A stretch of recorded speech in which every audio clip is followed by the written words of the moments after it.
The telegraph wires hummed with urgency across the Pacific as dawn broke over Hong Kong harbor on February 25, 1898. Commodore George Dewey stood on the deck of his flagship, the USS Olympia, reading the coded message. That would change the course of American naval history forever. The USS Maine had exploded in Havana Harbor. War with Spain loomed on the horizon like a gathering storm. Dewey's weathered hands gripped the dispatch as he absorbed its implications. At 59 years of age, the Vermont-born naval officer had spent decades preparing for this moment, though he could hardly have imagined it would come in the far-flung waters of the Philippines. His steel-gray eyes, sharpened by years of service, scanned the bustling harbor where his Asiatic squadron lay at anchor, their crews blissfully unaware that history was about to pivot on their actions. The Commodore had received explicit instructions from Assistant Secretary of the Navy Theodore Roosevelt months earlier. Should war break out with Spain, Dewey was to steam immediately to the Philippines and destroy the Spanish Pacific Fleet. It was an audacious plan, requiring a naval force to operate thousands of miles from the nearest American base, deep in enemy-controlled waters. As Dewey descended to his cabin, he spread charts of Manila Bay across his mahogany desk. The strategic importance of the Philippines had not escaped American military planners. Control of Manila Bay would give the United States a crucial foothold in the Pacific, opening trade routes to Asia and establishing America as a true Pacific power. But first, Admiral Patricio Montoyo's Spanish fleet would have to be eliminated. The Asiatic squadron under Dewey's command was modest but formidable. The flagship Olympia, a protected cruiser of 5,300 tons, bristled with 4 8-inch guns and 10 5-inch rapid-fire cannons. The Baltimore, Boston, and Raleigh rounded out his cruiser force, while the gunboats Concord and Petrel provided additional firepower. The revenue cutter McCulloch would serve as his supply vessel and communications link. According to intelligence reports referenced in Harper's Weekly of March 19, 1898, the Spanish fleet possessed superior numbers but inferior firepower. Admiral Montoyo commanded 11 vessels, including the flagship Reina Cristina, but most were obsolete wooden ships with outdated armament. Still, they would be fighting in familiar waters, protected by the shore batteries of Manila and Cavite. Dewey knew that success would depend on speed, surprise, and the superior training of his crews. He had drilled his men relentlessly during their time in Hong Kong, preparing them for the battle that now seemed inevitable. The Commodore's reputation for meticulous preparation and calm under fire had earned him the respect of every sailor in his command. As April approached and diplomatic efforts failed, Dewey received the long-awaited order. War has commenced between the United States and Spain. Proceed at once to Philippine Islands. Commence operations at once, particularly against Spanish fleet. You must capture vessels or destroy. Use utmost endeavors. The die was cast. The American squadron would soon steam into history. The Commodore assembled his officers for a final briefing, his voice steady and confident as he outlined their mission. They would sail at midnight, navigating the treacherous waters of the South China Sea under cover of darkness, ready to strike at dawn. The fate of American expansion in the Pacific now rested in their hands. The black waters of Hong Kong Harbor barely rippled as 6 American warships slipped there, moorings at 11:30 on the night of April 27, 1898. Commodore Dewey stood on the bridge of the Olympia, his flagship cutting through the darkness like a steel predator seeking its prey. Behind him followed the Baltimore, Boston, Raleigh, Concord, and Petrel, their coal-fired engines pushing them toward an uncertain destiny in Philippine waters. The voyage across the South China Sea tested every man's nerves. For 3 days, the squadron maintained radio silence while navigating through waters that might conceal Spanish patrol boats or neutral vessels that could report their position. Dewey had chosen his route carefully, staying well clear of established shipping lanes while maintaining maximum speed toward his target. On April 30th, the lookouts aboard the Olympia spotted the mountainous silhouette of Luzon rising from the tropical haze. The Philippines lay before them, a sprawling archipelago that had been under Spanish control for over 3 centuries. Now American guns would challenge that dominion in what promised to be the most decisive naval engagement since the Civil War. As evening approached, Dewey gathered his captains for final instructions. Captain Charles Gridley of the Olympia, Captain Nehemiah Dyer of the Baltimore, Captain Frank Wiles of the Boston, Captain Joseph Coghlan of the Raleigh, Commander Edwin Walker of the Concord, and Commander Edward Wood of the Petrel listened intently as their Commodore outlined the battle plan. "Gentlemen," Dewey began, his voice carrying the authority of decades at sea, "we shall enter Manila Bay under cover of darkness and engage the enemy at first light. Intelligence suggests Admiral Montoyo has positioned his fleet near Cavite, where the shallow water will prevent our larger ships from closing to ramming distance. This works to our advantage, as our superior gunnery will prove decisive at longer ranges." The Commodore's strategy was audaciously simple. The American squadron would steam past the fortified islands at the mouth of Manila Bay, endure whatever bombardment the Spanish shore batteries could deliver, and then systematically destroy Montoyo's fleet in a series of firing passes. Success would depend entirely on the superior training and firepower of the American crews, according to naval correspondence published in the Century magazine of June 1898. Spanish preparations for the anticipated American attack had been extensive but poorly coordinated. Admiral Montoyo had anchored his fleet in the shallow waters off Cavite Naval Base, hoping to minimize damage to Manila itself while maximizing protection from the shore batteries. His flagship, the Reina Cristina, was supported by the Castilla, Don Antonio de Ulloa, Don Juan de Austria, Isla de Luzon, Isla de Cuba, Marques del Duero, General Lazo Corio, Velasco, and several gunboats. As midnight approached on April 30th, the American squadron formed into battle line with the Olympia leading, followed by the Baltimore, Raleigh, Petrel, Concord, and Boston. The McCulloch remained well astern to observe the action and provide communications support. Every man knew that dawn would bring either glorious victory or catastrophic defeat. The entrance to Manila Bay was guarded by the fortified islands of El Fraile and Caballo, bristling with Spanish artillery. Dewey's ships would have to run this gauntlet in darkness, trusting to speed and the element of surprise to minimize casualties. The Commodore ordered all lights extinguished except for small stern lanterns that would help maintain formation. At 11, the American squadron approached Boca Grande, the main channel into Manila Bay. The tropical night was oppressively hot. Tension aboard every ship was palpable as sailors stood ready at their battle stations. In a few hours, they would discover whether months of preparation and training had been sufficient to overcome an enemy fighting desperately to defend its ancient empire in the Pacific. The first gray light of May 1st, 1898, painted the waters of Manila Bay in shades of pearl and silver as Commodore. Dewey's squadron completed its nighttime passage through the entrance channels. The gamble had paid off magnificently. Spanish shore batteries had detected the American ships too late to bring effective fire to bear, managing only a few wild shots that splashed harmlessly into the dark water astern of the Boston. From the bridge of the Olympia, Dewey surveyed the tactical situation through his binoculars as dawn broke over the Philippine archipelago. 7 miles across the bay, the Spanish fleet lay anchored in a defensive line off Cavite Naval Base. Their masts and funnels clearly visible against the green hills of Luzon. Admiral Patricio Montoyo had chosen his position well. The shallow water would prevent ramming attacks, while the nearby shore batteries could provide supporting fire. The American Commodore smiled grimly as he studied his opponent's dispositions. Montoyo's ships were indeed numerous, but intelligence reports had proven accurate regarding their obsolescence. Most were wooden hulls dating from the previous decade, armed with antiquated muzzle-loading cannons that would be severely outranged by modern American naval rifles. Signaled the squadron, Dewey ordered his flag lieutenant, "Prepare for action. We shall engage from the southwest, maintaining maximum effective range for our main batteries." The colorful signal flags fluttered up the Olympia's halyard, quickly answered by the other American vessels as they prepared for battle.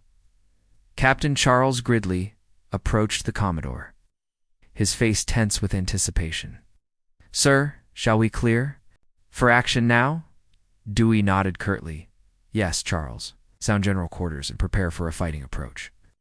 We'll make our first pass at 6,000 yards, then close the range as circumstances permit.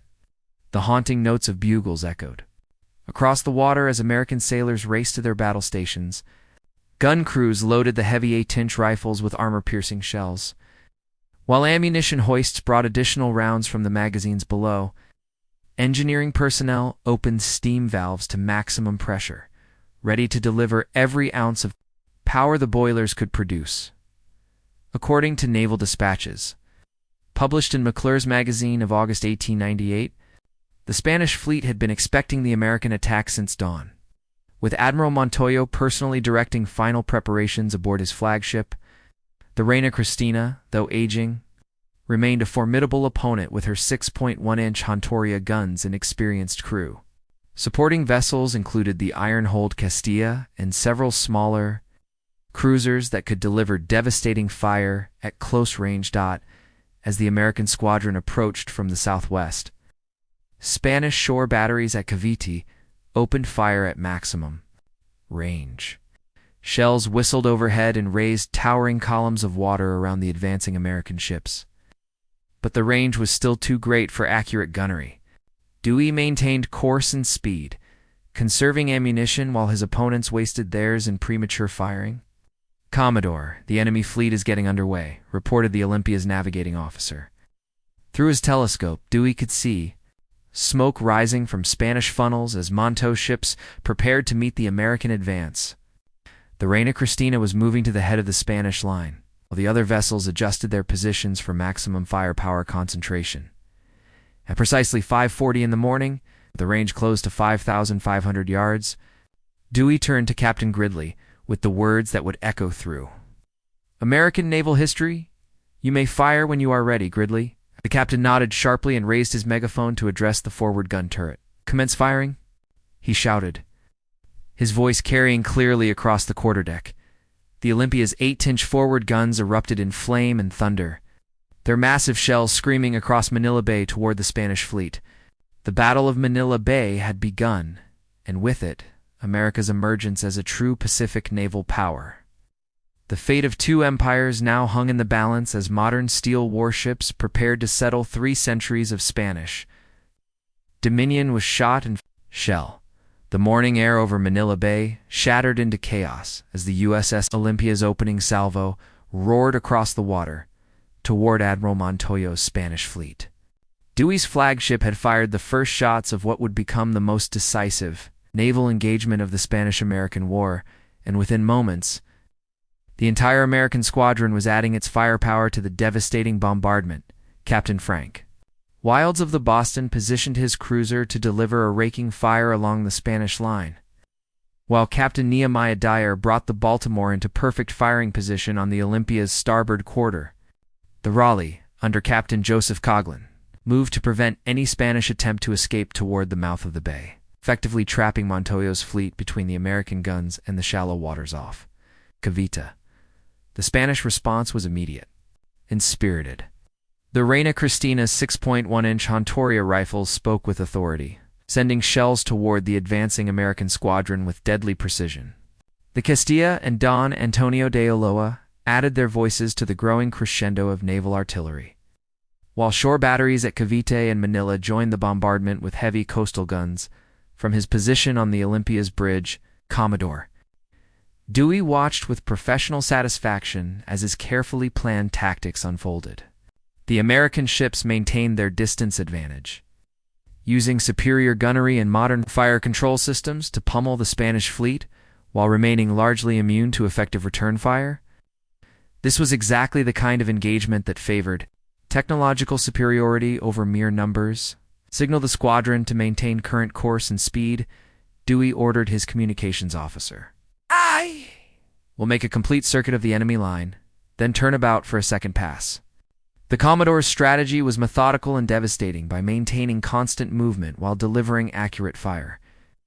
The American fleet could systematically destroy Spanish resistance without exposing themselves to concentrated return bombardment.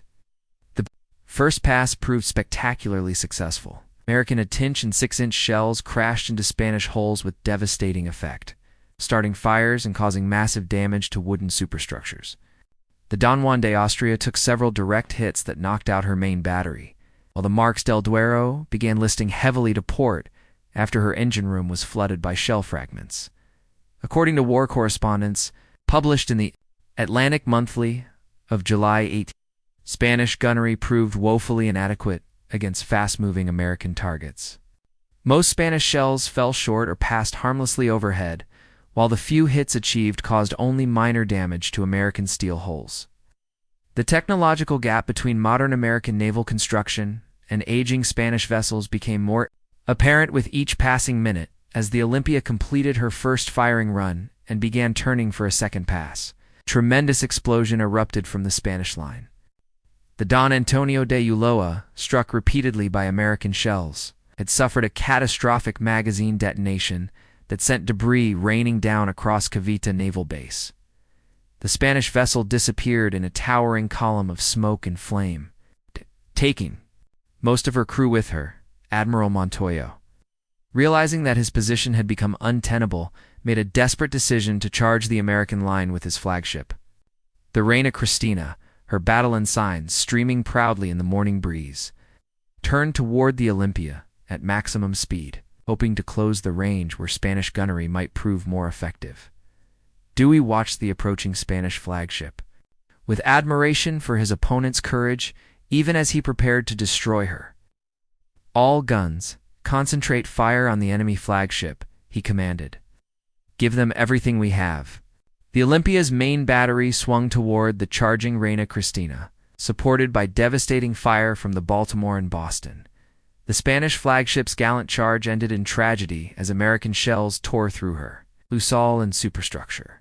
With her steering gear destroyed and fires raging throughout the ship, the Reina Cristina limped back toward Cavite, her decks littered with casualties.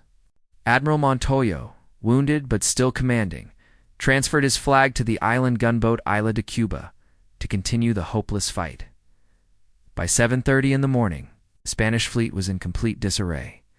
Several vessels had been sunk or were sinking, while others burned furiously or lay helplessly disabled in the shallow water. The American squadron remained virtually unscathed, having suffered only minor damage despite 2 hours of intensive combat. Dewey's tactical brilliance had achieved a victory that would reshape the balance of power in the Pacific. As smoke drifted across the shattered remains of the Spanish fleet, Commodore Dewey faced a critical decision that would determine the final outcome of the Battle of Manila Bay. At 7:35 on the morning of May 1st, 1898, he ordered his squadron to withdraw from the engagement area, causing confusion among both Spanish and American observers who believed the battle was reaching its climax. The temporary withdrawal was not born of hesitation or tactical uncertainty, but rather from Dewey's characteristic caution and attention to detail. Reports from his gunnery officers indicated that ammunition reserves were running lower than anticipated, particularly for the Attenchmain battery guns that had proven so devastating against Spanish vessels. The Commodore refused to risk his squadron's vulnerability by continuing the engagement without adequate firepower reserves. "Signal all captains to report ammunition status immediately," Dewey instructed his flag lieutenant as the American ships moved to a safe distance from the Spanish positions. The Olympia's wireless sparked with urgent communications as each vessel tallied its remaining shell inventory and assessed battle damage. The results were more encouraging than initial reports had suggested. Sufficient ammunition remained for several more hours of intensive combat. During this operational pause, Dewey also ordered a careful assessment of casualties and ship damage throughout his squadron.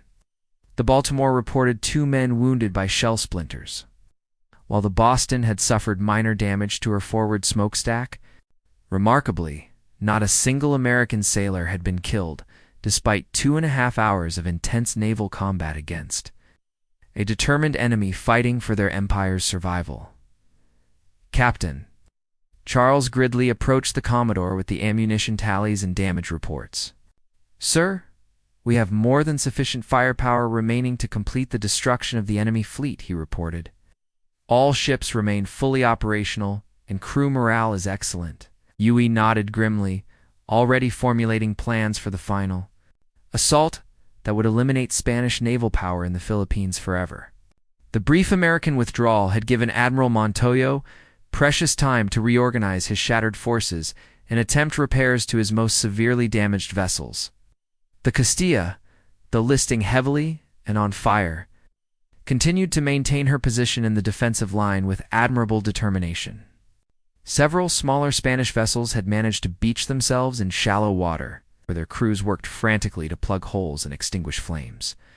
According to naval intelligence reports, published in the North American Review of September 1898, Spanish shore batteries at Cavite and Manila had exhausted much of their ammunition during the morning engagement. This development would prove crucial to Dewey's final assault, as it meant his ships could close two shorter ranges without facing concentrated artillery fire from land-based positions. At 10:40 in the morning, Commodore Dewey signaled his squadron to prepare for the final phase of the battle. The American ships formed into line of battle once again, with the Olympia leading the advance toward the remnants of Montoyo's fleet.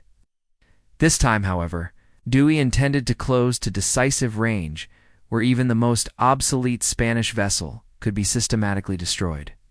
"Gentlemen," the Commodore announced to his assembled officers, "we shall complete what we began this morning. Spanish fleet must be eliminated entirely. No vessel is to escape to threaten American operations in these waters." His words carried the weight of strategic necessity as well as tactical determination. Control of Manila Bay required the absolute destruction of Spanish naval power, not merely its temporary neutralization. The second American advance began at 11:15, with the squadron moving in perfect formation toward their helpless opponents. Spanish resistance had been broken by the morning's devastating bombardment, but individual vessels continued to fight with the desperate courage of men defending their empire's last Pacific stronghold. As the range closed to 3,000 yards, American gunnery resumed with methodical precision. The Baltimore's 6-inch rifles concentrated on the burning Castilla, while the Boston and Raleigh systematically destroyed the smaller Spanish vessels that had sought refuge in the shallow waters off Cavite.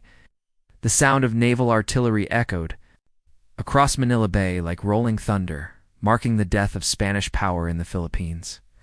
Dewey stood calmly on his flagship's bridge, watching as 3 centuries of Spanish dominion dissolved under the weight of American steel and explosive shells.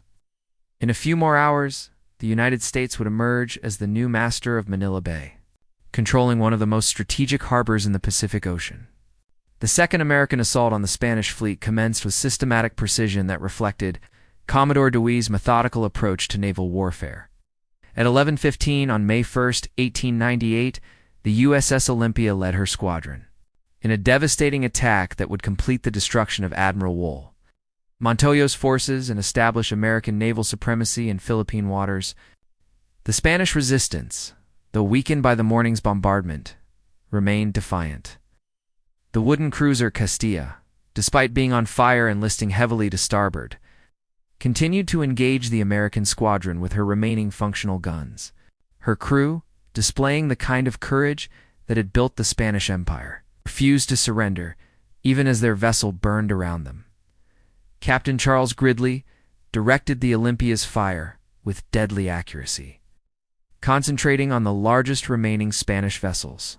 The 8-inch rifles spoke with authority, sending armor-piercing shells into the Castilla's hull at ranges where even obsolete Spanish armor offered no protection. Each hit started new fires or opened additional holes below the waterline, hastening the inevitable destruction. The Baltimore and Boston worked in coordination to eliminate the smaller Spanish vessels that had sought protection in the shallow waters off Cavite. The Don Juan de Austria, already severely damaged from the morning engagement, finally succumbed to American firepower when a direct hit on her magazine caused a spectacular explosion that could be seen from Manila. 12 miles away, Dewey observed the systematic destruction with professional satisfaction, though he felt no personal animosity toward his Spanish opponents. Admiral Montoyo had fought courageously with obsolete vessels against overwhelming technological superiority, displaying the kind of naval professionalism that transcended national boundaries. Nevertheless, strategic necessity demanded the complete elimination of Spanish naval power in the Philippines. The Reina Cristina, Admiral Montoyo's former flagship, had been beached near Cavite Naval Base in a desperate attempt to save her crew. American shells continued to pound the stranded vessel, starting fires that would eventually consume her completely. The sight of Spain's proud Pacific flagship dying in the shallow waters symbolized the end of an era in naval history.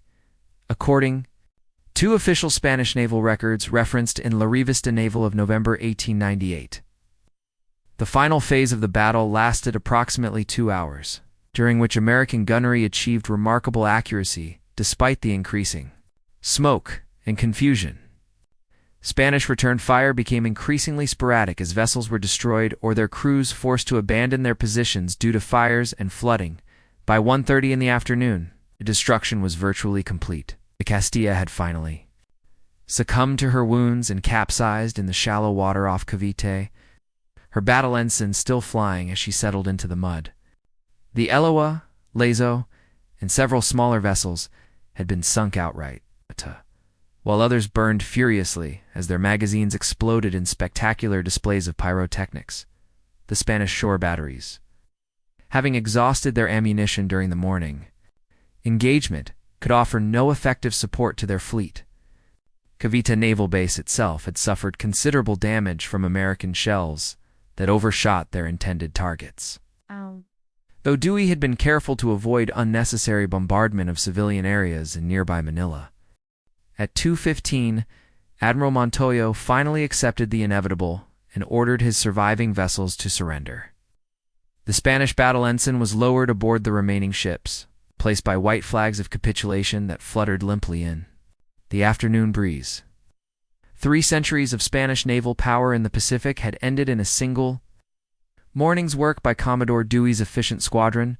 The American Commodore ordered an immediate ceasefire and dispatched boats to rescue Spanish survivors from the water and burning vessels.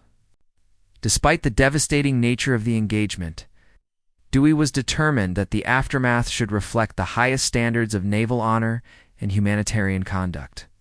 Spanish wounded would receive the same medical attention as American casualties. As the smoke began to clear over Manila Bay, the magnitude of the American victory became apparent. The Spanish Pacific Fleet had been completely destroyed at a cost of only 8 American wounded and no deaths.